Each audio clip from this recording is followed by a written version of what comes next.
my gorgeous human beings, thank you for being here. This is the Broke to Woke podcast with Britnie Faith Turner. I'm Jerremy Alexander Newsom, and we're taking you on a journey in this particular episode of depth, all right? We both cry in this episode a little bit. That's what I'm going to say. You're going to want to watch this because it's going to be life-changing. Thanks for being here.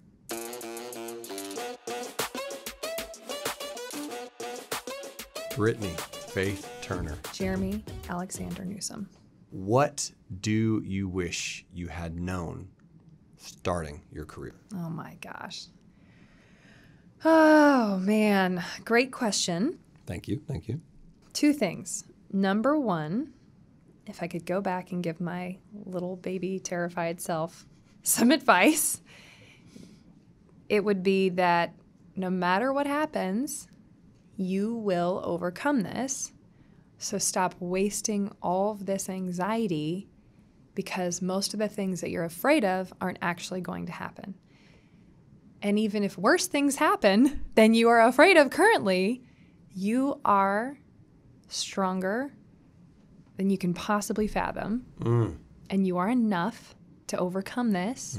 And you are going to do so many good things with what you learn that everything that you think, oh, this is so much. I never actually processed this out loud. This is getting me going. Everything you thought was the worst thing to ever happen to you, you will thank God for. Even the things you never fathomed you could possibly thank him for, you will thank him for. Because you will ninja every curse and turn it into a blessing. Oof. I'm good. Yeah. I'm a little watery too. Oh my gosh. I'd never said that out loud. Thank you for sharing that. You're welcome. That's huge. Number That's huge. two. Okay. Number two, I actually created a mastermind around the second thing I wish I had known.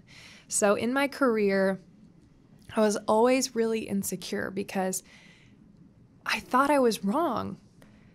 In learning business, I felt and I saw that everything that had been done before me was greed-centered, and in order to be successful, you had to be really masculine. You had to be focused on money or it would go away. If you don't focus on it, it'll go away.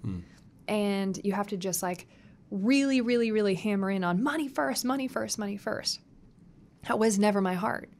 And I actually never really gave into that, but I always had this massive insecurity that I was wrong. I must be wrong. And when I dealt with cash crises, which happen a lot, especially in real estate, all the time. Daily. Yeah. When I was dealing with that, I always blamed it on because I wasn't greed-centered, I must be a failure because every person, even the people I respected, told me, you cannot care about people on the planet the way that you do and still make it. You can't, Britnie. You can't. Yeah. You're just not going to make it in business. You should be a nonprofit. You should be a nonprofit. You should be a nonprofit. You probably heard that tons, didn't you? All the time. Yeah. You've got too big of a heart. So, Britnie, you're wrong. You're never going to make it. Spoken over my life over and over again. And I wasn't like, I don't think I was as brave as you to look up and be like, I'm better than you. I was just like, maybe I won't make it. And I wish I hadn't engaged in those thoughts because what was downloaded into my spirit and my source for even creating all the stuff that I did came from a place of really the future. What has happened to the world is people care so much about working with and spending their dollars in companies that care more about people on the planet than just profit.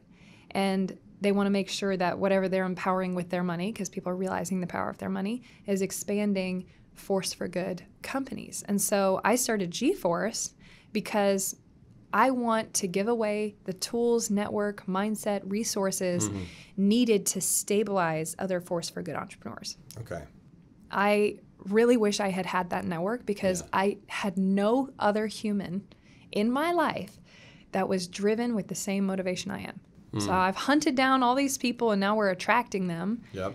And we can talk through our problems with the right filters. Yeah. Because if I talked through my issue with a greed-centered person, they're going to have a very different answer. And so I think your network is massively important. Be confident in your values and know that if you continue to work hard and strategize, you will find a way to create a business and be successful and never have to sacrifice your values. And when you do that, it'll actually come back in the weirdest ways and scale you. That's the big one, never sacrificing your values. Some people feel like they would have to. Right. I have to give this up. I have to sacrifice this. It's part of business. It's business. It's just business. It's just business. Don't take it personally. Yeah. Britnie, Yeah. it's just business. It's part of it. Right. You're like, oh, is it? I didn't know. Right. So, yeah, just being more, I freaking wish I was more confident. Yeah. Gosh dang it. Yeah. I was right all along. Right. Right. So, for you, what do you wish you had known? Again, profound. Coming over to me. Here we go. I'm going to do my best. No, in a situation like this, I think not taking the literal answer, like, I wish I would have known that this stock was going to do. Of course, yeah. Without doing that.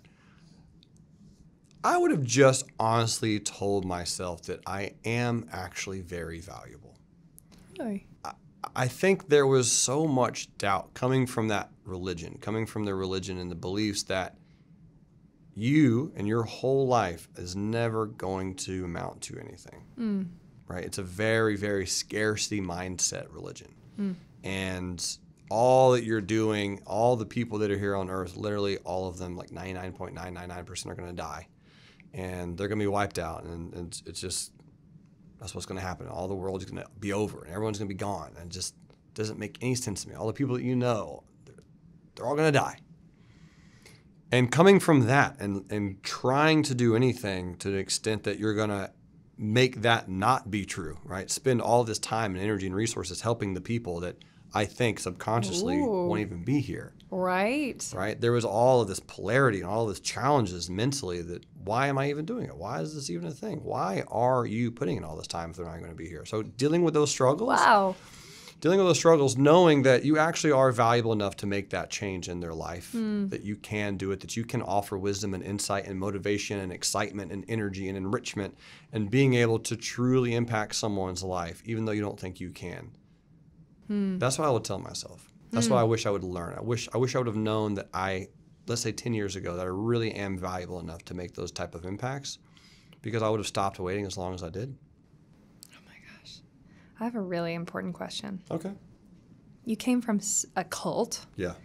A very strict rule place Yes. around what you're allowed to think. Yes. I'm sure everybody around you was in this as well at the time. So everyone I knew. So I think what I'm trying to ask is how to become an independent thinker when I love that question. everybody around you thinks the same. Yeah. Now, we all are dealing with this on a macro level, but you were Right. dealing with it on a micro and macro level. Right.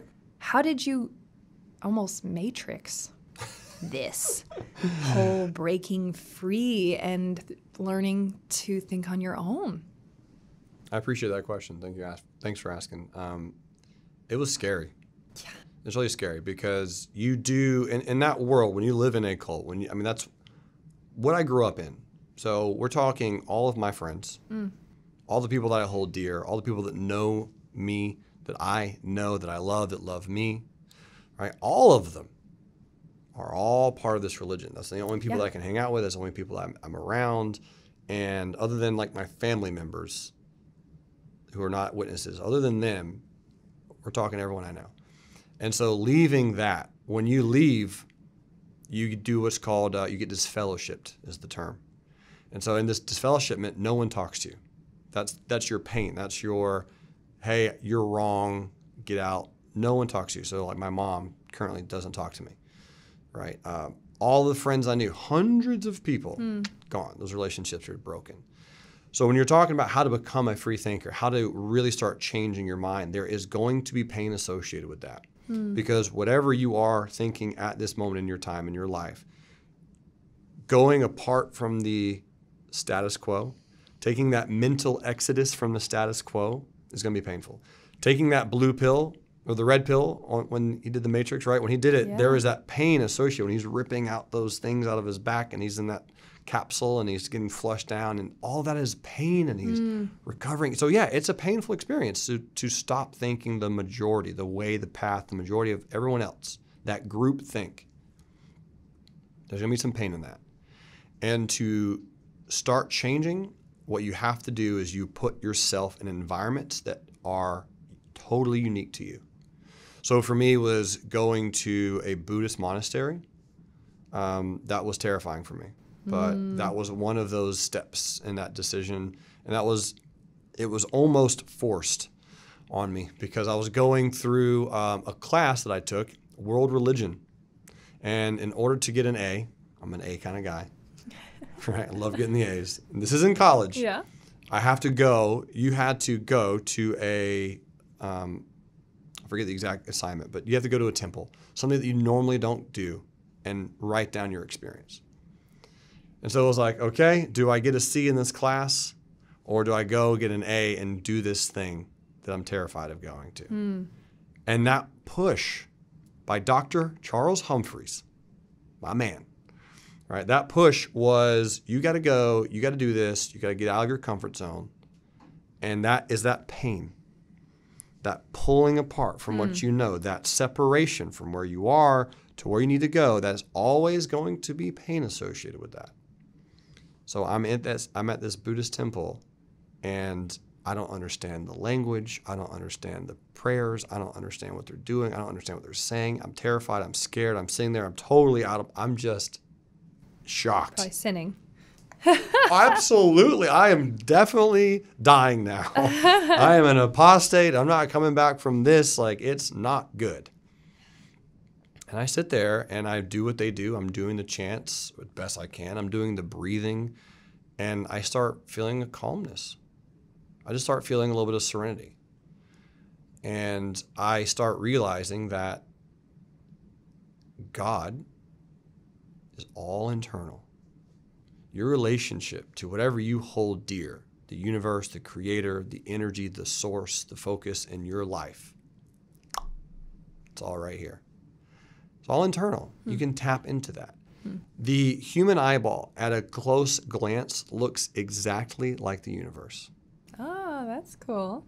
Looks exactly like the universe. If you take a universe picture and the human eyeball, the similarities are magnificent.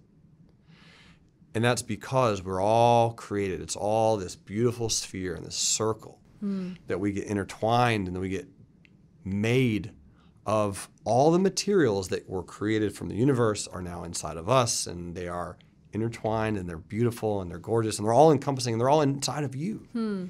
So you have access. You have that capability. You have all that knowledge, all that love inside of you at all times. That's when I started realizing that, and that's when I started going down this path of like spiritual enlightenment, doing my absolute best to try to learn other practices and learn other religions and learn other beliefs. And that's when I started realizing that that's what God is. God is love.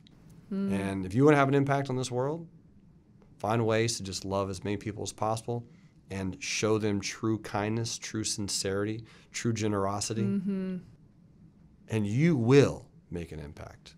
You will leave a legacy. You will leave a mark. Wow. I love that. But thanks for asking.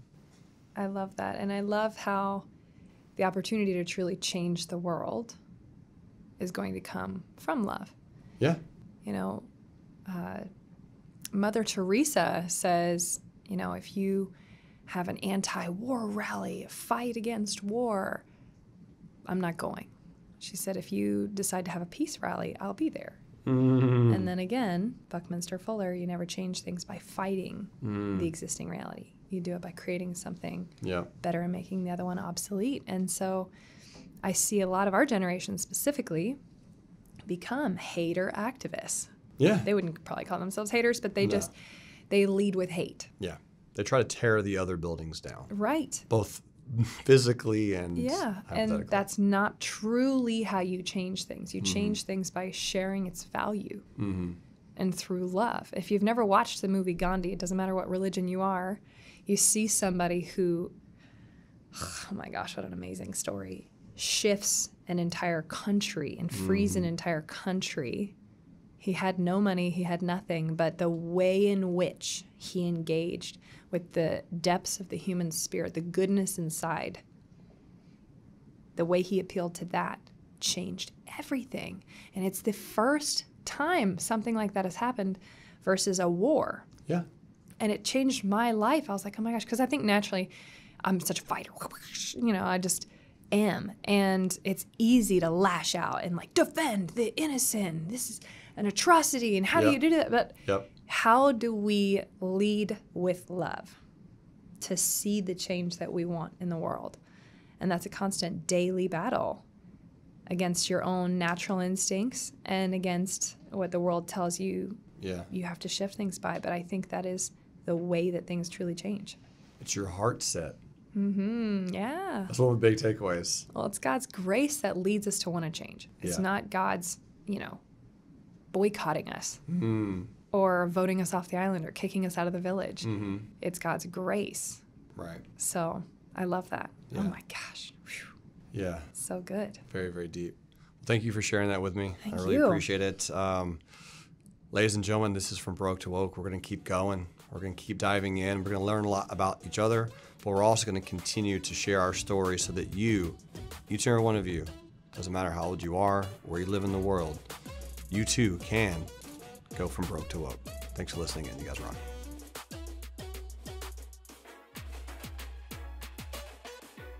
Thank you for watching From Broke to Woke with Britnie Turner and Jerremy Alexander Newsome. We have loved this journey with you. We want to help you go from broke to woke, understanding your purpose in life and really walking in the fullness of your potential. If you want to connect with us more, go to gforcemastermind.com. You can come on vacations with us. You can connect with us as people. You can find more resources for learning. And if you want to follow us on Instagram, go to gforcemastermind. We'll see you there.